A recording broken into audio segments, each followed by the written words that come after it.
ദൈവനാമത്തിന് മഹത്വം ഉണ്ടാകട്ടെ. കർത്താവിൽ പ്രിയരെ, നമുക്കെല്ലാവർക്കും കൂടി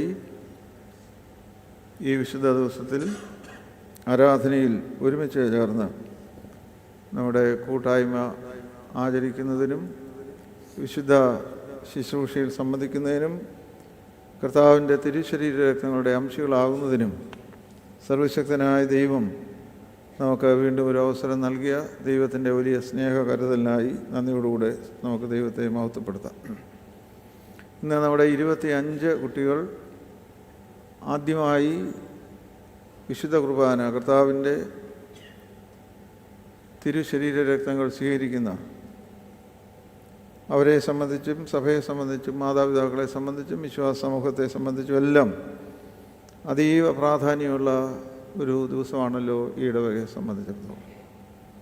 അതുകൊണ്ട് വിശുദ്ധ കുർബാനയുമായി ബന്ധപ്പെട്ട് നമുക്കറിയാവുന്ന ചില കാര്യങ്ങൾ ഒരുമിച്ച് നമ്മുടെ മനസ്സിലേക്ക് കൊണ്ടുവന്ന് പ്രാർത്ഥനാപൂർവം കുംഭസാരത്തിൻ്റെ പ്രാർത്ഥന സത്യസന്ധമായി ഏറ്റുപറഞ്ഞ് നമുക്കെല്ലാവർക്കും കർത്താവിൻ്റെ തിരുശരീര രക്തങ്ങളുടെ അംശികളാകും. പ്രാർത്ഥിക്കാം. എപ്പോഴും തിരുവചനത്തിലൂടെ ഞങ്ങളോട് സംസാരിക്കുന്ന വചനമായ ദൈവമേ, നിൻ്റെ വചനത്തിൻ്റെ പ്രകാശത്താൽ ഞങ്ങളെല്ലാവരെയും പ്രകാശിതരാക്കണം. ഞങ്ങളുടെ പാതയ്ക്ക് അത് പ്രകാശമാണല്ലോ. അന്ധകാരമുള്ള ലോകത്തിൽ വചനത്തിൻ്റെ പ്രകാശത്തിൽ ഞങ്ങൾ അനുഗ്രഹീതമായി ജീവിക്കുന്നതിന് മുഖാന്തരമാകണം. അതിന് വചന കേൾവി മുഖാന്തരമാകണം. ബലഹീനനായ അടിയൻ്റെ വായിലെ വാക്കുകളും നിൻ്റെ മക്കളാകുന്ന ഞങ്ങളുടെ എല്ലാവരുടെയും ഹൃദയങ്ങളിലെ ചിന്തകളും നിരൂപണങ്ങളും അങ്ങേക്ക് സ്വീകാര്യവും പ്രസാദകരവുമായിരിക്കുകയും ചെയ്യണമേ. ആമേൻ. ഇന്ന് നമ്മൾ വലിയ നോയമ്പിലേക്ക് പ്രവേശിക്കുന്നതിൻ്റെ 2ാം ഞായറാഴ്ചയാണ്. 50 ദിവസം 40 ദിവസം കർത്താവിൻ്റെ മരുഭൂമിയിലെ വാസത്തെക്കുറിച്ചും അവിടെ ഉണ്ടായ പരീക്ഷകളെക്കുറിച്ചും തുടർന്ന് കർത്താവിൻ്റെ പീഡാനുഭവങ്ങളെക്കുറിച്ചും എല്ലാം ഓർക്കുന്ന 50 ദിനങ്ങളാണ്. ഈ നോയമ്പിൻ്റെ നാളുകളിൽ നമ്മൾ സാധാരണ എപ്പോഴും നമുക്ക് വെളിയിലുള്ളതിനെയാണ് ശ്രദ്ധിക്കുന്നതും പഠിക്കുന്നതും മനസ്സിലാക്കുന്നതും. നോയമ്പിൻ്റെ നാളുകൾ ഒരു ആന്തരിക യാത്രയാണ്. അത് നമ്മിലേക്കുള്ള യാത്രയാണ്. നമ്മൾ നമ്മളിലൂടെ യാത്ര ചെയ്യുക.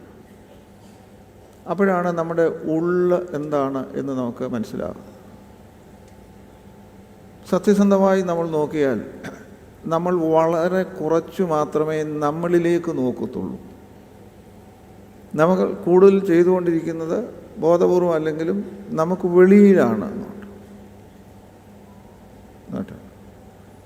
അതുകൊണ്ട് ഈ 50 ദിവസങ്ങൾ നമ്മൾ ഓർക്കണം. 365 ദിവസങ്ങളിൽ 50 ദിവസം അത് ദീർഘമായ ഒരു നാളുകളാണ്. 50 ദിവസം നമ്മിലേക്ക് നോക്കാൻ. ഞാൻ ഈ അടുത്തിരിക്കുന്നതുകൊണ്ട് നിങ്ങളോടാണ് ചോദിക്കുന്നത്. ഇന്നപ്പോൾ 8ാമത്തെ ദിവസമാണ്. ഞാൻ സാറിനോടൊരു ചോദ്യം. ഈ 8 ദിവസം സ്വന്തം ജീവിതത്തിലൂടെ ഞാൻ ആരാണ്, ഞാൻ എന്തിനീ ലോകത്തിൽ വന്നു, എന്നിലൂടെ ദൈവം എന്താണ് പ്രതീക്ഷിക്കുന്നത്, ആ ദൈവത്തിൻ്റെ പ്രതീക്ഷയ്ക്ക് അനുസരിച്ച് എൻ്റെ ജീവിതത്തെ ഞാൻ ക്രമപ്പെടുത്തിക്കൊണ്ടിരിക്കുന്നുവോ, എന്നിൽ എന്താണ് ബലഹീനതകളുള്ളത്, അല്ലെങ്കിൽ എവിടെയാണ് എനിക്ക് കറക്ഷൻ വേണ്ടതെന്നുള്ളത് കഴിഞ്ഞ 8 ദിവസത്തിനുള്ളിൽ ഒരെത്ര സമയം, ഉത്തരം പറയണ്ട, ഞാൻ ആദ്യം ചോദിക്കുന്നത്, ഒരെത്ര സമയം ഗൗരവമായി എന്നെക്കുറിച്ച് ഞാൻ ആലോചിച്ചു. അവിടെ ഇരിക്കുന്ന നിങ്ങളെല്ലാം പ്രൗഢരായിട്ടുള്ള ആളുകൾ എത്ര സമയം ആലോചിച്ചു? ഇത് ആലോചിക്കുന്ന സമയമാണ് നോയമ്പിൻ്റെ നാളുകൾ എന്ന് പറയുന്നത്. അതുകൊണ്ട് ഇതൊരു ഭക്തി പ്രകടനത്തിൻ്റെ നാളുകളല്ല. സത്യസന്ധമായി ഞാൻ ആരാണ് എന്ന് നോക്കുന്നതിനാണ്. അതിന് ഈ പിതാക്കന്മാർ നമ്മളെ പഠിപ്പിക്കുന്ന 3 തൂണുകളിലാണ് നമ്മുടെ ഈ 50 ദിവസം പോകേണ്ടത്. 50 ദിവസം പോകേണ്ടത്. അതിലൊന്നാമത്തത് പ്രാർത്ഥനയാണ്. നമ്മൾ പ്രാർത്ഥനയെ പലപ്പോഴും വളരെ കാഷ്വലായിട്ടാണ് അത് എടുക്കുന്നത്. Prayer is pain. ശരിയായിട്ടുള്ള പ്രാർത്ഥന വേദനയാണ്. അതുകൊണ്ട് ശരിക്കും നമ്മൾ പ്രാർത്ഥിക്കുകയാണെങ്കിൽ അത് നമ്മളെ രൂപാന്തരപ്പെടുത്തുമെന്ന് മാത്രമല്ല, അത് നമ്മളെ വല്ലാതെ നമുക്ക് വേദന നൽകുന്നതാണ്. വേദനയെന്ന് പറഞ്ഞാൽ നമ്മൾ കേവലമുള്ള ഒരു ശരീരത്തിലൊരു മുറിവുണ്ടാകുന്ന വേദനയെക്കുറിച്ചല്ല, ജീവിതത്തെക്കുറിച്ചുള്ള നമ്മുടെ കാഴ്ച നമുക്ക് കാണാം. രണ്ടാമത്തത് ഉപവാസമാണ്, ഫാസ്റ്റിംഗ്. നമ്മൾ ട്രഡീഷണലായിട്ട് പറയുന്ന ഒരു വാക്കുണ്ട്, അതത്ര പ്രസക്തമല്ല അല്ലെങ്കിലും വളരെ പ്രധാനപ്പെട്ടത് തന്നെയാണ്. രുചി വെടിയൂ രുചി പകരൂ, അതൊരു ആശയമായിട്ട് മാത്രമേ നമ്മൾ എടുക്കാവൂ. അപ്പോൾ ഉപവാസം, ചില പുരുഷന്മാർ അവർ വലിയ ക്രെഡിറ്റായിട്ട് പറയും, എനിക്കങ്ങനെ ഉപവസിക്കാനും നോക്കുകയല്ല. ഇപ്പം നമുക്കൊരു ഉപവസിക്കാനൊക്കത്തില്ലെന്നൊക്കെ പറഞ്ഞ് നമ്മൾ ആലോചിക്കാതെ പറയുന്നെന്ന് മാത്രമേ ഉള്ളൂ. മനസ്സിലായി? ഇപ്പം നമുക്ക് ഏതെങ്കിലും ഒരു ടെസ്റ്റ് നടത്തണം, അതുകൊണ്ട് 24 മണിക്കൂർ ഭക്ഷണം കുറയ്ക്കണം എന്ന് പറഞ്ഞാൽ ചെയ്യുമോ ഇല്ലയോ? അവിടെ ഇരിക്കുന്ന സ്ത്രീകളിൽ കോയറിലിരിക്കുന്ന രണ്ടാമത്തെ ബെഞ്ചിൽ നമ്മൾ ചെയ്യുമോ ഇല്ലയോ? ഇല്ല, അത് ചെയ്യും. അപ്പം നമ്മൾ ചുമ്മാ അങ്ങ് പറയുന്നതേ ഉള്ളൂ, എനിക്കങ്ങനെ ഉപവസിക്കാനും നോക്കുകയല്ലോ, എനിക്ക് 3 നേരവും കഴിക്കണമെന്നൊക്കെ ഉള്ളത് നമ്മുടെ അജ്ഞത കൊണ്ട് നമ്മൾ പറഞ്ഞു പോകുന്നതേ ഉള്ളൂ. അതുകൊണ്ട് വി മസ്റ്റ് ബി റിയലിസ്റ്റിക്. നമ്മൾ സത്യസന്ധമായും if there is a need of our own personal life will do that. അതിനൊന്നും ഒരു നമ്മൾ ചെയ്യും. നിങ്ങളുടെ ഈ ഷുഗർ ടെസ്റ്റ് ചെയ്യണം, രാത്രിയിൽ ഒരു ഗ്യാപ്പിട്ടാണ് 10 മണിക്കൂറോ 12 മണിക്കൂറോ നമ്മൾ ചെയ്യുമല്ലോ. അപ്പോൾ ഇതെല്ലാം നമുക്ക് ചെയ്യാനുള്ളതേ ഉള്ളൂ. അതുകൊണ്ട് രണ്ടാമത്തെ കാര്യം എന്താണ് പറഞ്ഞത്? രണ്ടാമതിരിക്കുന്നയാൾ അല്ല, ഫസ്റ്റ് കമ്മ്യൂണിക്കേഷൻസിനോട് ആവശ്യത്തിന് ചോദിച്ച് അവർ ഉത്തരം പറഞ്ഞിട്ടുണ്ട്. അപ്പോൾ പ്രാർത്ഥന, ടേക്ക് പ്രെയർ വെരി സീരിയസ്ലി. അപ്പോൾ ഇതും നമ്മൾ രണ്ടാമത് പറഞ്ഞ എന്താണ്? ഉപവാസം. നമ്മുടെ ഇന്ന് കേരളത്തിലെ ബഹുഭൂരിപക്ഷം അസുഖത്തിൻ്റെയും കാരണം അമിത ഭക്ഷണവും എക്സസൈസ് ഇല്ലാത്തതുമാണ്. ഇതൊന്നും നമ്മൾ കണ്ടെത്തുന്ന ഇവിടുത്തെ ഡോക്ടേഴ്സ് നമ്മളോട് പറയുന്നതാണ്. വേണ്ട, മനസ്സിലായി? അപ്പോൾ ഈ ഉപവാസം അത് ശരീരത്തിന് നല്ലതാണ്, ആത്മാവിന് നല്ലതാണ്, ആത്മീയതയ്ക്ക് നല്ലതാണ്. മൂന്നാമത്തത് ദാനധർമ്മങ്ങൾ. ഒത്തിരി ആളുകൾ ഉപവസിക്കുന്നവരെന്ന് വെച്ചാട്ടും ഇതിനകത്ത് കാണും. നമ്മൾ ഉപവസിക്കുന്നത് മറ്റുള്ള ഒരാൾക്ക് നന്മയായി ഭവിക്കണം. എൻ്റെ സുഭിക്ഷത മറ്റുള്ളവരുടെ ദുർഭിക്ഷതയ്ക്ക് ഉതകുമ്പോഴാണ് നമ്മൾ ഈ ചെയ്യുന്നതിനെല്ലാം അർത്ഥമുള്ളത്. അത് മിക്കവാറും പള്ളികളിലെല്ലാം ഇപ്പോൾ ഇതുമായി ബന്ധപ്പെട്ട് നമ്മുടെ ഇതെല്ലാം കളക്ട് ചെയ്ത് നമ്മുടെ സ്ഥാപനങ്ങൾ ബുദ്ധിമുട്ടുന്നവർക്ക് ഒക്കെ നൽകുന്നു. അപ്പോൾ ഞാനിപ്പോൾ പറഞ്ഞത് ഈ 50 ദിവസത്തെ നമ്മുടെ ഉപവാസത്തിൽ നമ്മിലേക്ക് നോക്കുകയും നമ്മളുടെ ജീവിതത്തെ വിലയിരുത്തുകയും ചെയ്യുന്നതിനുള്ള ഒരു സമയമാണ്. അതിന് പ്രധാനമായും ഉള്ളത് ഒന്ന്, നമ്മൾ we have to spend time എന്താണ് പ്രാർത്ഥനയ്ക്ക് സമയമില്ല എന്നൊക്കെ ആരെങ്കിലും പറഞ്ഞാൽ, പ്രാർത്ഥനയിൽ എന്താണ്?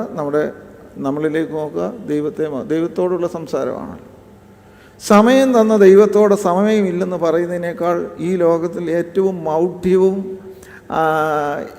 Perhaps that is the most ugly statement someone can make. I don't have time. To whom we are saying? To the one who has given me time. സമയം തന്നവനോട് സമയമില്ലെന്ന് പറയുന്നതിനേക്കാൾ അതിനപ്പുറം വിവരമില്ലാത്ത ഒരു വാക്കെന്നുണ്ട്. ഒരുപാട് ആളുകൾ അങ്ങ് പറയാണ്. അതൊക്കെ നമ്മുടെ ഇല്ലാത്തത് ഏതോ കാണിക്കാൻ പറയുന്നതാണ്. I don't have time. അതൊന്നും ഒരു ശരിയായ ആലോചിച്ചുള്ള ഉത്തരങ്ങളല്ല. സമയം തന്നവനോട് സമയമില്ലെന്ന് നമുക്ക് പറയാൻ പാടില്ല. So you spend. ഇതൊക്കെ എൻ്റെ വിചാരം യേശുക്രിസ്തുവിനുള്ള പരീക്ഷയേക്കാൾ ഇരട്ടി പരീക്ഷകളാണ്. എനിക്ക് സമയമില്ല എന്ന് നിരന്തരമായി പറഞ്ഞ് ദൈവസംസർഗം നഷ്ടപ്പെടുത്തുന്ന ആളിനെ കുറിച്ച് ദൈവത്തിന് എന്ന് തോന്നും, ഇവന് സമയം കൊടുത്തത് നന്നായി എന്നാണോ, ഇത് വേറെ ആർക്കെങ്കിലും കൊടുത്തിരുന്നെങ്കിൽ അവൻ നന്നാവുമായിരുന്നെന്നാണോ ദൈവം ചിന്തിക്കാൻ സാധ്യതയുള്ളത്? നിങ്ങൾ ഈ പള്ളിയിലൊന്നും ഒരു അക്ഷരം മിണ്ടുകയില്ലയോ? ഇത് നമ്മളിങ്ങനെ ഇരുന്ന് പറഞ്ഞു കേട്ടേച്ച് പോവാം എന്നുള്ള മട്ട്, അതൊരു ഭക്തിയുടെ ലക്ഷണമല്ല, ഉഴപ്പിൻ്റെ ലക്ഷണം മാത്രമാണ്. ചുമ്മാ ഇങ്ങനെ ഇരുന്നുകൂടാണ്. അപ്പോൾ ഇത് വളരെ. അപ്പോൾ ഈ പ്രാർത്ഥന. രണ്ടാമത് പറഞ്ഞാൽ എന്താണ്? ഉപവാസം ഭക്ഷണം വെടിയുന്നത് മാത്രമല്ല, മറിച്ച് വർജിക്കുന്നതിനോടൊപ്പം തന്നെ ആർജിക്കുകയും വേണം. ഒരുപാട് കാര്യങ്ങൾ നമ്മൾ വർജിക്കും. ഭക്ഷണം മിതത്വം ഭക്ഷണത്തിനുണ്ടാകുന്നു. അപ്പോൾ നമ്മൾ ഒരുപാട് കാര്യങ്ങൾ ആർജിക്കണം. അത് ദൈവവുമായിട്ടുള്ള ബന്ധത്തിലുള്ള ആർജനമാണ്. അപ്പോൾ 50 ദിവസം കഴിയുമ്പോൾ എന്തുകൊണ്ടാണ് നമ്മൾ ഇത്രയും ഫാസ്റ്റിംഗ് ഒക്കെ നടത്തിയിടയ്ക്ക് നമുക്ക് നല്ല പ്രകാശവും ഊർജവും ബലവും കിട്ടുന്നത്? After 50 days. അപ്പോൾ അതൊരു ഒരു പുഷ്പം വിടരുന്നത് പോലെ, അല്ലെങ്കിൽ ഈസ്റ്റർ എന്ന് പറഞ്ഞാൽ ഒരു മുട്ട വിരിഞ്ഞ് ഒരു കുഞ്ഞ് വെളിയിൽ വരുന്നത് പോലെയുള്ള ഒരു സമൃദ്ധമായ ജീവൻ്റെ അനുഭവമാണ്. മൂന്നാമത് എന്നാ പറഞ്ഞത്? നമ്മുടെ ദാനധർമ്മം, നമ്മുടെ സുഭിക്ഷത വേറെ ഒരാളിൻ്റെ ദുർഭിക്ഷതയ്ക്ക് ഉതകണം. അതും നമ്മൾ ഗൗരവമായിട്ടെടുക്കണം, ദാനധർമ്മം എന്ന് പറയുന്നത്. കാരണം ഞാൻ ഞങ്ങളുടെ സഹായി എന്ന് പറഞ്ഞൊരു പദ്ധതി അവിടെയുണ്ട്. അത് ഡയാലിസിസ് പേഷ്യൻസിന് വേണ്ടി നമ്മൾ അവരുടെ ആഴ്ചയിൽ 3 ഡയാലിസിസ് ചെയ്യുന്ന ആളുകളെ സഹായിക്കുന്ന പദ്ധതിയാണ് സഹായി. 42ഓളം ആളുകളെ സഹായിക്കുന്നുണ്ട്. അതിനുള്ള വകുപ്പ് ഇപ്പോൾ ഉള്ളതുകൊണ്ടാണ് വലിയൊരു ലിസ്റ്റാണ്. പിന്നെ ഈ പീഡിയാട്രിക് ഹാർട്ട് പേഷ്യൻസ് ആയിട്ടുള്ള കുഞ്ഞുങ്ങളുടെ ഇത്. അപ്പോൾ ഈ കഴിഞ്ഞ ക്രിസ്മസിന് ഇവരുടെ ഒരു കൂട്ടായ്മ ഞാൻ ഈ വർഷം സംബന്ധിച്ച 25 സംബന്ധിച്ച ക്രിസ്മസിലെ ഏറ്റവും ഹൃദ്യമായ ഒരു കാര്യമായിരുന്നു.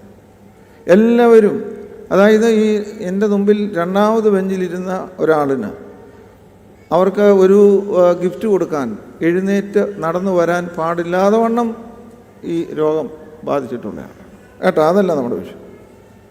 അപ്പോൾ ഞാൻ ഒരു സൈഡിലാണ് ഈ പേഷ്യൻസ് ആയിട്ടുള്ള ആളുകൾ, മറ്റേ സൈഡിൽ ആരോഗ്യമുള്ളവരും അവിടെ വന്നിട്ടുള്ള അംഗങ്ങളുമൊക്കെ. അപ്പോൾ ഞാൻ പറഞ്ഞു, ഈ ആരോഗ്യമുള്ളവരോട് നിങ്ങൾക്ക് ദൈവകൃപയാൽ ഡയാലിസിസോ അല്ലെങ്കിൽ ഡയബറ്റിക് പേഷ്യൻ്റ് എന്നുള്ള നിലയിൽ മരുന്നോ നിങ്ങൾ കഴിക്കുന്നില്ല. ഇവരെ ഏതാണ്ട് തെറ്റ് ചെയ്തിട്ടല്ലല്ലോ ഇവർക്ക് ഈ പ്രശ്നം ഉണ്ടായത്. ആരും രോഗം ആഗ്രഹിക്കുന്നില്ല, പക്ഷേ രോഗം വരികയാണ്. അപ്പോൾ അങ്ങനെയാണെങ്കിൽ രോഗമില്ലാത്തവർക്കൊരു ഉത്തരവാദിത്വമുണ്ട്. എനിക്കും ഡയബറ്റീസ് വരാമായിരുന്നു. അങ്ങനെ വന്നാലൊരു മിനിമം മരുന്ന് കഴിക്കണം. ഞാൻ കഴിക്കുന്നയാളാണ് ഡയബറ്റീസ്. അങ്ങനെയാണെങ്കിൽ 1 വർഷം നിങ്ങൾ എത്ര രൂപ ചിലവാക്കേണ്ടി വരും? പക്ഷേ നിങ്ങൾക്ക് ചിലവാക്കണ്ടല്ലോ, നിങ്ങൾക്ക് അസുഖമില്ല. അസുഖം വരാഞ്ഞത് നിങ്ങളുടെ മിടുക്കുകൊണ്ടല്ല, അസുഖം വരാഞ്ഞത് നിങ്ങൾക്ക് ദൈവം ഒരു കരുണ കാണിച്ചു. അതുകൊണ്ടൊരു മിനിമം അസുഖം ഡയബറ്റീസ് ഉള്ള ആളുകൾ ചിലവാക്കേണ്ടിരുന്ന പൈസയുടെ പകുതി പണം എല്ലാ മാസവും നിങ്ങൾ ഡയാലിസിസ് പേഷ്യൻസിന് കൊടുക്കണം. ഡയാലിസിസ് എന്നുള്ള ഞാനൊരു വാക്ക് പറഞ്ഞതേ ഉള്ളൂ, സമാനമായിട്ട് നടക്കണം. ഞാൻ അവിടെ ഇരിക്കുന്ന ആ സ്നേഹിതനോട് അതൊരു മര്യാദയല്ലയോ? നമ്മൾ വ്യത്യസ്തമായി ആലോചിക്കണം. ദൈവമേ, എനിക്ക് അസുഖം വന്നില്ലല്ലോ, സ്തോത്രമെന്ന് പറയുന്നത് അതിനേക്കാൾ ദൈവത്തിന് ഇഷ്ടമായിരിക്കുകയല്ലേ?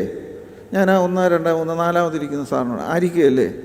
ദൈവമേ, എനിക്ക് ദൈവകൃപയാൽ അങ്ങനെ അസുഖമൊന്നും ദൈവം തന്നില്ല, ഡയബറ്റീസിനും ഒരു ചിലവില്ല. അതുകൊണ്ട് ഞാൻ 40ാമത്തെ വയസ്സിൽ ഡയബറ്റീസ് മരുന്ന് കഴിച്ചു തുടങ്ങുകയാണ്. മനസ്സിലാകും എന്ന് പറഞ്ഞാൽ 10-27 വർഷമായി. ഞാൻ ഈ ചിലവാക്കിയ പണം അതൊന്നും നമ്മൾ കണക്കെഴുതുന്നില്ലല്ലോ, ഭീമമായൊരു സംഖ്യ നിശ്ചയമായിട്ട് അത് എനിക്ക് വന്നില്ലല്ലോ.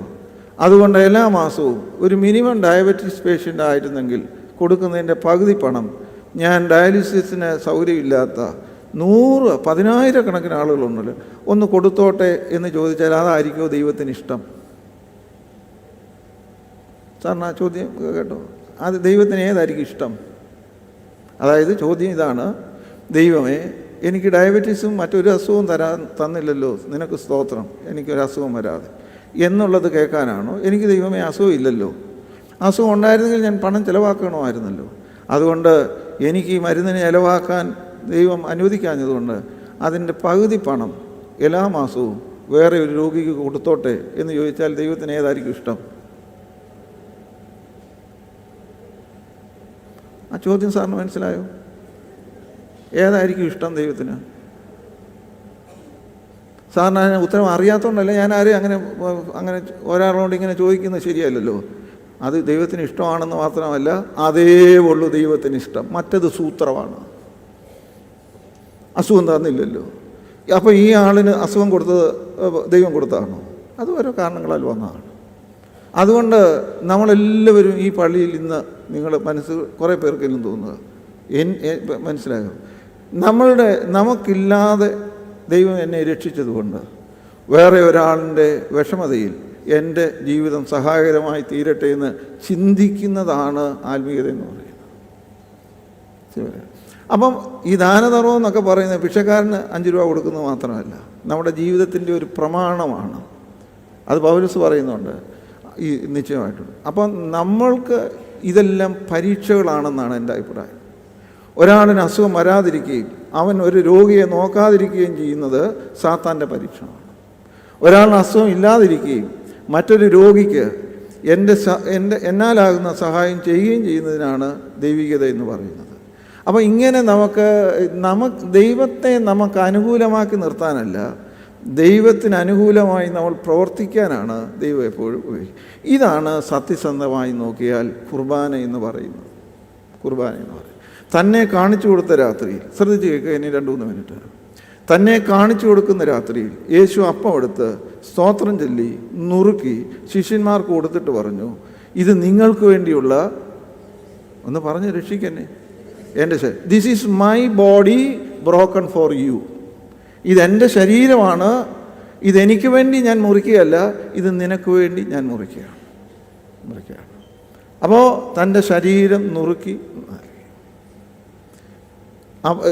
അതിനുശേഷം അവന് വീഞ്ഞെടുത്ത് വാഴ്ത്തി പറഞ്ഞു, ഇത് എൻ്റെ രക്തം, ഇത് നിങ്ങൾക്ക് വേണ്ടി നൽകുന്നു. ഇനി നിങ്ങൾക്കൊരു നഷ്ടവുമില്ലാത്ത 1-2 ഉത്തരങ്ങൾ പറയാം. ഇവിടെ ഞാൻ അച്ഛനോട് ചോദിച്ചപ്പോൾ ഏതാണ്ട് 750 കുടുംബങ്ങൾ ഉണ്ട്, 1000-ഓളം മാറിയാൽ ഉള്ള കുടുംബങ്ങളുണ്ട്. 750 കുടുംബങ്ങൾ ഇവിടെ ഉള്ളത്.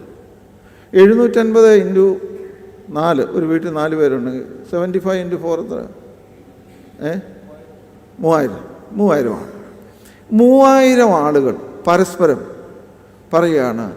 ആ 1, 2, 3, 4ാമത്തെ ബെഞ്ചിലിരിക്കുന്ന ഉത്തരങ്ങൾക്ക് പറയാൻ വേണ്ടിയാണ്. അതായത് പരസ്പരം ഒരാൾ പറയുകയാണ്, ഇതെൻ്റെ ശരീരമാണ്. അടുത്തിരിക്കുന്ന സാറിനോട് പറയാണ്, ഇത് സാറിന് വേണ്ടി മുറിക്കാൻ ദൈവം എന്നെ ഏൽപ്പിച്ചിരിക്കുന്നതാണ്. ഓരോരുത്തരും ഇവിടെ ഇരിക്കുന്ന ആളുകൾ, ഇതെൻ്റെ രക്തമാണ്, ഇത് നിനക്ക് വേണ്ടി ദൈവം എന്നിൽ സംഭരിച്ചിരിക്കുകയാണ്. ഒരു കാര്യത്തിൽ തർക്കമാണ് വേണ്ട. അതെന്നാന്ന് വെച്ചാൽ ഓരോരുത്തരുടെയും ശരീരത്തിൽ ഓടുന്ന രക്തം നിങ്ങൾ സ്വയമായി ഉണ്ടാക്കിയതാണോ, സർവശക്തനായ ദൈവം തൻ്റെ അനന്തമായ ബുദ്ധിയിൽ നമ്മുടെ ഈ പ്രകൃതി നിയമം അനുസരിച്ച് നമ്മൾ കഴിക്കുന്ന ഭക്ഷണത്തിലൂടെ ഉൽപ്പാദിപ്പിക്കപ്പെടുന്നതാണോ? ഏതാ? നമ്മുടെ ശരീരത്തിൽ ഓടുന്ന രക്തം നിങ്ങൾ ഉണ്ടാക്കിയെടുക്കുകയാണോ, അത് ദൈവത്തിൻ്റെ അത്ഭുതകരമായ നിയമം അനുസരിച്ച് സൃഷ്ടിക്കപ്പെടുകയാണോ? ആണല്ലോ. അതിന് തർക്കമുണ്ടോ? ഇല്ല. അപ്പോൾ ഓരോരുത്തരുടെയും ശരീരത്തിലോടുന്ന രക്തം നമ്മുടെ പ്രൈവറ്റ് പ്രോപ്പർട്ടി ആയിട്ട് മാത്രം കാണുമെന്നില്ല. ഓരോരുത്തരും അടുത്തിരിക്കുന്നവരെ രക്ഷിക്കാനുള്ള ബ്ലഡ് ബാങ്കാണ്. നിങ്ങൾക്ക് ഞാൻ മുമ്പേ തൊട്ട് പറയുന്നു, ഇതൊന്നും നിങ്ങൾ വിഴുങ്ങണമെന്നില്ല. കൊയറിൽ ഏറ്റവും പുറയിലിരിക്കുന്ന 2 ആൾ വെള്ള വസ്ത്രം ധരിച്ച്, ഒന്നാമതിരിക്കുന്ന ആൾ, എനിക്കിപ്പം പേര് ചോദിക്കാനൊന്നും സമയമില്ലാത്തതുകൊണ്ട്, ഒന്നാമതിരിക്കുന്ന സാറ് രണ്ടാമതിരിക്കുന്ന ആളിനെ പേര് വിളിച്ചിട്ട് നിങ്ങളുടെ പ്രായം അനുസരിച്ച് ഒന്ന് സ്നേഹിതെന്ന് പറഞ്ഞിട്ട്, നിന്നെ രക്ഷിക്കാനുള്ള രക്തം എൻ്റെ ശരീരത്തിൽ ദൈവം സൂക്ഷിച്ചിട്ടുണ്ട്. ആകുമ്പോൾ മാത്രമേ കുർബാന നമുക്ക് അർത്ഥമാകുകയുള്ളൂ. നമ്മളെങ്ങനെയോ നമ്മുടെ മനസ്സിലറിയാതെ, ഇതായിരിക്കും നിങ്ങളുടെ മനസ്സിലിരിക്കുന്നത്, എങ്കിലും ഒരുപാട് ആളുകളുടെ മനസ്സിലുള്ളത് കുർബാന കൊള്ളുന്നത് എൻ്റെ പേഴ്സണലായിട്ടുള്ള ചില പാപപരിഹാരത്തിന് അല്ല. അതൊരു ലളിതമായ കാര്യമെന്നേ ഉള്ളൂ. കുർബാന കൊള്ളുന്നതാണല്ലേ യേശു പറഞ്ഞത്, കുർബാന ഡൂ ദീസ്, നിങ്ങളിത് ചെയ്യുവിൻ. ഇത് ഗൗരവമായ വിഷയമാണ്. അപ്പം കുർബാന ഇവിടെ ഇന്ന് ഞാൻ വായിച്ചത് വിശുദ്ധ യോഹന്നാന്റെ സുവിശേഷത്തിൽ നിന്നാണ്. അവിടെ യേശു പറഞ്ഞു, ഞാൻ ജീവൻ്റെ, നിങ്ങൾ വേണ്ടത്തില്ലയോ, അപ്പമാണ്. ഇവിടെ ഇരിക്കുന്ന മുഴുവൻ ആളുകൾക്കും അറിയാം, കാരണം ഇതൊരു പ്രബുദ്ധമായ സമൂഹമാണ്. Bread is energy. ആണോ അല്ലയോ? ആണ്. ഈ എനർജി എന്തിനാണ്? നമ്മൾ കെൻഡക്കി ഫ്രൈഡ് ചിക്കൻ കഴിച്ചാൽ നമുക്ക് എനർജി കിട്ടും, അത് നല്ല മസിൽ പവർ കിട്ടും. ആ മസിൽ പവർ മറ്റുള്ളവനെ ഉപദ്രവിക്കാനും അവനെ ഇടിച്ചു വീഴ്ത്താനും ഉള്ള ശക്തിയാണ് കിട്ടുന്നത്. വിശുദ്ധ കുർബാന യേശു പറഞ്ഞു, ഐ ആം ദ ബ്രെഡ്. അത് കഴിക്കുന്നത് ആരെയും ശിക്ഷിക്കാനല്ല, രക്ഷിക്കാനാണ്. എത്ര പേരെ നമ്മൾ വിശുദ്ധ കുർബാന നമ്മുടെ പ്രായത്തിനനുസരിച്ച് സ്വീകരിച്ചതിന് ശേഷം രക്ഷയ്ക്ക് മുഖാന്തരമായി? ആലോചിക്കണ്ടേ? അപ്പോൾ ആ രീതിയിൽ നമ്മളെപ്പോഴും നമുക്ക് വിശുദ്ധ കുർബാനയെ, അതുകൊണ്ട് ഞാനിപ്പോൾ പറയുന്നത്, വിശുദ്ധ കുർബാന സ്വീകരിച്ച് നമ്മളെന്തായിട്ട് മാറണം? ആ മധ്യാകാശത്തിരിക്കുന്നവർക്ക് കേൾക്കാമോ? എന്തായിട്ട് മാറണം? കുർബാനയായിട്ട് മാറണം. ഒരൊറ്റയാൾ ഇത് കേൾക്കാതെ പോകരുത്. നിങ്ങൾക്ക് ഡിനേ ചെയ്യാം, അതൊക്കെ വ്യക്തിപരമായ കാര്യങ്ങളാണ്. ഇത് സ്വീകരിക്കണമോ വേണ്ട എന്ന്, പക്ഷേ കേൾക്കാതെ പോകരുത്. കുർബാന കൊണ്ട്, അതുകൊണ്ട് ഈ ഇരിക്കുന്ന ഇത്രയും നമ്മൾ ആളുകൾ, നിങ്ങൾ പ്രാർത്ഥിക്കണം ആത്മാർത്ഥമായി, നമ്മൾ പ്രാർത്ഥിക്കണം ദൈവമേ എന്നെ ഒരു കുർബാനയാക്കി. ആ രണ്ടാമതിരിക്കുന്ന ആളിങ്ങോട്ട് നോക്കി, എന്നെ ഒരു കുർബാന ആക്കി പ്രാർത്ഥിച്ചോണം. എനിക്കത് വേണം ഇത് വേണമെന്നുള്ളത് ഒക്കെ ഭൗതിക ലോകത്തിൽ പ്രധാനം തന്നെയാണ്. ഇന്നത്തേക്ക് ആവശ്യമുള്ള ഭക്ഷണം തരണമാണ്. പക്ഷേ ആത്യന്തികമായിട്ട് എന്നെ ഒരു കുർബാനയാക്കി മാറ്റണം. So the more we receive the body and blood of Christ, the more we become Christ like. Paulose പറയുന്നത് നിങ്ങൾ ശ്രദ്ധിക്കണം, സുന്ദരമായ വാക്കാണ്. വിശുദ്ധ കുർബാന സ്വീകരിക്കുന്ന സമൂഹത്തെ മുന്നിൽ കണ്ടുകൊണ്ട് പൗലോസ് പറഞ്ഞു, ഞങ്ങളുടെ ഈ താഴ്ചയുള്ള ശരീരത്തെ തൻ്റെ മഹത്വമുള്ള ശരീരത്തോട് അനുരൂപമാക്കും. വിശുദ്ധ കുർബാന സ്വീകരിക്കുന്ന നമ്മളെല്ലാവരും, നമ്മൾ കർത്താവിൻ്റെ തിരുശരീര രക്തങ്ങളെ നമ്മുടെ പ്രായത്തിനനുസരിച്ച് നമ്മൾ സ്വീകരിക്കുന്നവരാണ്. അതിനാനുപാതികമായി നമ്മുടെ ശരീരം യേശുവിൻ്റെ ശരീരത്തെ പോലെ ആയിട്ടുണ്ടോ? ആ കണ്ണാടി വെച്ച ഈ സൈഡിലേക്ക് ഉണ്ടോ? ഞാനല്ല, ഞാൻ 46 വർഷമായിട്ട് കുർബാന ചൊല്ലുന്ന ഒരാളെന്നുള്ള നിലയ്ക്ക് ഒരിക്കലും ഞാൻ ദുഃഖത്തോടും വിനയത്തോടും കൺഫസ് ചെയ്യട്ടെ, ഒരിക്കലും അങ്ങനെയല്ല. പക്ഷേ അങ്ങനെയല്ല എന്ന് പറഞ്ഞതുകൊണ്ട് മാത്രം കാര്യമില്ലല്ലോ, അങ്ങനെ ആകണ്ടേ? നിങ്ങളെ ഇവിടെ ഇരിക്കുന്ന സ്ത്രീകളോട് ഇങ്ങോട്ട് നോക്കുക. നിങ്ങൾ ഉയർത്തെഴുന്നേൽപ്പിൽ വിശ്വസിക്കുന്നുണ്ടോ? ഇല്ല. ഉണ്ട്. ഉയർത്തെഴുന്നേൽപ്പിൽ വിശ്വസിക്കുന്നവരെ ഇവിടെ സൂചിപ്പിക്കുന്നത് ഞങ്ങളുടെ ഈ താഴ്ചയുള്ള ശരീരത്തെ ആരുടെ ശരീരത്തോട് അനുരൂപമാക്കും? കർത്താവിൻ്റെ ശരീരം. അങ്ങനെ അനുരൂപമായ ശരീരത്തിനാണ് ഉയർത്തെഴുന്നേൽപ്പുള്ളത്. അങ്ങനെ അപ്പോൾ ഉയർത്തെഴുന്നേൽക്കുന്നത് ദൈവം നമുക്ക് വരുന്ന ഒരു വലിയ ഒരു ദാനമായിട്ട് കാണുന്നുണ്ട്. ഉയർത്തെഴുന്നേൽക്കത്തക്കവണ്ണം നമ്മൾ ജീവിക്കുമ്പോൾ അതിന് നമുക്ക് ലഭിക്കുന്ന റിവാർഡാണിതല്ല. അതുകൊണ്ട് വിശുദ്ധ കുർബാനയെ വളരെ ഗൗരവമായി നമ്മൾ എടുക്കുക. ഇന്ന് 25 കുട്ടികൾ വിശുദ്ധ കുർബാന സ്വീകരിക്കുമ്പോൾ കർത്താവിൻ്റെ അതിവിശുദ്ധമായ ശരീരങ്ങൾ അവരുടെ ബലഹീനമായ കുറവുകളുള്ള മുറിവുകളുള്ള ശരീരത്തിൽ സ്വീകരിക്കുന്നതിലൂടെ ആ താഴ്ചയുള്ള ശരീരത്തെ തൻ്റെ മഹത്വമുള്ള ശരീരത്തോട് അനുരൂപമാകുന്നതിനുള്ള അവരുടെ യാത്ര ആരംഭിക്കുകയാണ്. അങ്ങനെ നമുക്ക് കുർബാനയായി അപ്പോൾ നോക്കിക്കേ നിങ്ങൾ, ഓരോ വിശുദ്ധ കുർബാനയിലും നമ്മൾ കർത്താവിൻ്റെ തിരുശരീര രക്തങ്ങളാണ് സ്വീകരിക്കുന്നത്. ആ മുമ്പിലിരിക്കുന്ന രണ്ടാമത്തെ ആൾ കുർബാന കൊണ്ടിട്ടുള്ള ആളാണോ? കൊയറിൽ കുർബാന ഇതുവരെ സ്വീകരിച്ചിട്ടുണ്ട്. അപ്പോൾ കർത്താവിൻ്റെ തിരുശരീരം നമ്മൾ സ്വീകരിക്കുമ്പോൾ we are getting a chance to connect to Christ. Am I right or not? കർത്താവിൻ്റെ തിരുശരീരങ്ങൾ ഇത് കർത്താവിൻ്റെ ശരീരമാണ്, കർത്താവിൻ്റെ രക്തമാണെന്ന് പൂർണ്ണമായി വിശ്വസിച്ച് സ്വീകരിക്കുമ്പോൾ നമ്മൾ കർത്താവിനോട് ബന്ധപ്പെടുകയാണോ അല്ലയോ? ആണ്. നമ്മൾ കർത്താവിനോട് കണക്റ്റഡ് ആകുകയാണ്. എന്തിനോട് നമ്മൾ കണക്റ്റഡ് ആകുന്നുവോ അവിടെ നിന്നാണ് നമ്മുടെ ഊർജ്ജം വരുന്നത്. ഇപ്പം ഞാൻ സംസാരിക്കുന്നു, ഇത് ഞാനൊരു മൈക്രോഫോൺ വെച്ച് സ്വീകരിച്ചിരിക്കുന്നു. ഇത് നമ്മൾ കണക്ട് ചെയ്ത് പുറകോട്ട് പോയാൽ എവിടെയോ ഒരു പവർ സ്റ്റേഷനുണ്ട്, ഇല്ലേ? നിശ്ചയമായിട്ടുണ്ട്. ആ പവറുമായിട്ട് കണക്ട് ചെയ്യുമ്പോഴാണ് ഞാൻ ഈ സംസാരിക്കുന്നത് ആംപ്ലിഫൈ ചെയ്ത് നിങ്ങൾക്ക് കേൾക്കാൻ ഒക്കുന്നത്. ഏറ്റവും നിസ്സാരമായ കാര്യമാണ്. ഓരോ ക്രൈസ്തവനും ഓരോ മാർത്തോമാക്കാരനും അവൻ കണക്റ്റഡ് ആകുന്നത് ഓരോ വിശുദ്ധ കുർബാനയിൽ ആരോടാണ്? കർത്താവിനോടാണ്. We are connecting to Christ. എന്നെ കേൾക്കുന്ന ദൈവജനമേ, നിസ്സാരമായി കാണണ്ട. ഓരോ വിശുദ്ധ കുർബാനയിലും നമ്മൾ കണക്ട് ചെയ്യുന്നത് കർത്താവിനോടാണ്. അതുകൊണ്ട് നമ്മിൽ നിന്ന് വരുന്ന ഊർജം എന്ന് പറയുന്നത് ഒരു ക്രിസ്റ്റിക് എനർജിയാണ്. യേശു കർത്താവിൻ്റെ എനർജിയാണ്, ഊർജമാണ്. ആ ഊർജം എല്ലാവരെയും രക്ഷിക്കുന്ന ഊർജമായിരുന്നു. ശരിയോ തെറ്റോ? കുഷ്ഠരോഗിയെ സ്പർശിച്ചതാണ്, പാപികളെ സ്വീകരിച്ചതാണ്. എല്ലാവരെയും ഉൾക്കൊള്ളുന്ന, ആരെയും ചെറുതാക്കാതെ എല്ലാവരെയും വലുതാക്കിയവനായ കർത്താവാണ്. അതിനുള്ള ഊർജ്ജമാണ്. അവൻ സ്വന്തം ഗുണമല്ല, മറ്റുള്ളവൻ്റെ ഗുണം അന്വേഷിച്ചാണ്. അപ്പോൾ നിങ്ങളെല്ലാവരും കേൾക്കുക, എല്ലാവരും കേൾക്കുക. പ്രത്യേകിച്ച് ഞാനൊരു 40 താഴെ ഇവിടെ ഇരിക്കുന്ന എല്ലാവരോടും പറയുക, നിങ്ങൾ കുറച്ചുകൂടി ഗൗരവമായി ഇത് കേൾക്കുക. Every time when you receive the body and blood of Christ, you are getting a golden chance to connect to Christ.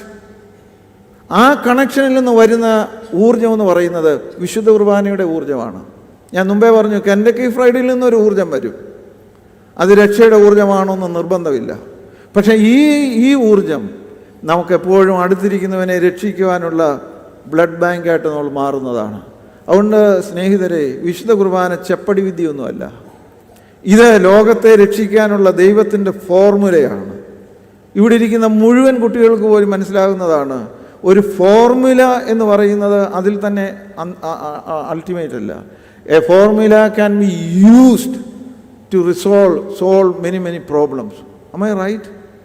അതുകൊണ്ട് നിങ്ങൾ ബുദ്ധിയുള്ള ആരാധനയായിരിക്കണം. നിങ്ങളുടെ ശരീരങ്ങളെ ജീവനും വിശുദ്ധിയും ദൈവത്തിന് പ്രസാദമുള്ള യാഗമായി സമർപ്പിക്കണം. ഇനിയും പ്രായോഗികമായ 1-2 കാര്യങ്ങൾ നിങ്ങളോട് പറയാം. അത് നിങ്ങൾക്ക് വേഗം ഉത്തരം പറയാം. വിശുദ്ധ കുർബാന സ്വീകരിച്ച വായിലൂടെ കഴിഞ്ഞ ഒരു 4 മാസത്തിനുള്ളിൽ ഒരൊറ്റ അരുതാത്ത വാക്ക് പറയുകയോ, ആരെക്കുറിച്ച് ഒരു ദോഷം പറയുകയോ, ആരെക്കുറിച്ച് പറയുന്ന ഒരു ദോഷം കേൾക്കാതെ ഇരിക്കുകയോ ചെയ്ത ഒരു സ്ത്രീക്കോ പുരുഷനോ ഇവിടെ ഇരിക്കുന്ന കൈവെക്കുക. കഴിഞ്ഞ 6 മാസമായി വിശുദ്ധ കുർബാന സ്വീകരിച്ച ഈ വായിലൂടെ ദൈവത്തിന് ഇഷ്ടമില്ലാത്തതൊന്നും പറയുകയോ കേൾക്കുകയോ ചെയ്തിട്ടില്ല ഒരാൾക്കൊന്ന് കൈവെക്കാം. നിങ്ങൾക്ക് മലയാളം కొంచెం മനസ്സിലാകത്തില്ലേ? ഉണ്ട്. മരണകരമായ തെറ്റല്ലേ ഇതെല്ലാം? വിശുദ്ധ കുർബാന സ്വീകരിച്ച വായിലൂടെ അശുദ്ധമായ മറ്റ് പലതും അകത്തോട്ട് വിടുന്ന ആളുകൾ ഈ ദേശത്ത് കാണുമോ? നിങ്ങളുടെ ഒരു അഭിപ്രായം അനുസരിച്ച് വിശുദ്ധ കുർബാന, the holy body and the holy blood of Jesus and which we receive in our mouth, ആ കൊണ്ട് ആ വായിലോട്ട് അശുദ്ധമായ വാക്കുകളോ മദ്യമോ മയക്കുമരുന്നോ സ്വീകരിക്കുകയോ ചെയ്യുന്നവർ ഈ ദേശത്ത് കാണുമോ? നിങ്ങളെന്താ ഒന്നും മിണ്ടാത്തത്? എന്ത് പേരും ഒന്ന് രക്ഷിക്കുക, എന്താ മിണ്ടാത്തത്? അറിയാത്തത് കൊണ്ടാണോ? എന്താ മിണ്ടാത്തത്? ഇനിയും വെളിയിൽ നിൽക്കാം. ഇവിടെ ഇരിക്കുന്ന ഒരൊറ്റയാൾ പോലും വിശുദ്ധ കുർബാന സ്വീകരിച്ച വായിൽ നിന്ന് വേറെ ഒരാളിനെ മുറിപ്പെടുത്തുന്ന വാക്കോ, ആരോ പറഞ്ഞ് മുറിപ്പെടുത്തുന്ന വാക്കുകൾ നിങ്ങൾ കണ്ട വാട്സാപ്പിൽ ഫോർവേഡ് ചെയ്യുകയോ ചെയ്യാൻ പാടില്ല. വലിയ വില കൊടുക്കേണ്ടി വരും. വിശുദ്ധ കുർബാന സ്വീകരിക്കുന്ന ഈ 25 കുട്ടികളുടെ വായിൽ നിന്ന്, അവരിപ്പോൾ 13 വയസ്സുകാരാണ്, എല്ലാവർക്കും മനസ്സിലായിട്ടില്ല. മാതാപിതാക്കൾ അവരെ പഠിപ്പിക്കണം. കുഞ്ഞെ, ഈ കൊണ്ട് യേശു ക്രിസ്തുവിൻ്റെ വായിലൂടെ വന്ന വാക്കുകളെ വരാവൂ. യേശു ക്രിസ്തുവിൻ്റെ വാക്കിനെക്കുറിച്ച് പറഞ്ഞു, അവൻ്റെ വായിൽ നിന്ന് വരുന്ന ലാവണ്യ വാക്കുകൾ. അത് മെത്രാനായതുകൊണ്ട് ലാവണ്യ വാക്ക് എപ്പോഴും വരണമെന്നില്ല. ആരെയും കാണാത്തവൻ ഞാൻ ഉപയോഗിച്ചെന്ന് വരാം, പാടില്ലല്ലോ. 46 വർഷം ഈ കൊണ്ട് വിശുദ്ധ കുർബാന അനുഷ്ഠിച്ച് ഞാൻ മനുഷ്യനെ വേദനിപ്പിക്കുന്ന, മുറിപ്പെടുത്തുന്ന, ദുഃഖിപ്പിക്കുന്ന വാക്കുകൾ വരാൻ പാടുണ്ടോ? അഥവാ വന്നാൽ ഓരോ കുമ്പസാരത്തിലും ഞാൻ അലമുറയിട്ട് കരഞ്ഞ് ക്ഷമിക്കണമെന്ന് പ്രാർത്ഥിക്കണ്ടേ? ദൈവജനമേ, ടേക്ക് ക്രിസ്ത്യൻ ലൈഫ് സീരിയസ്ലി.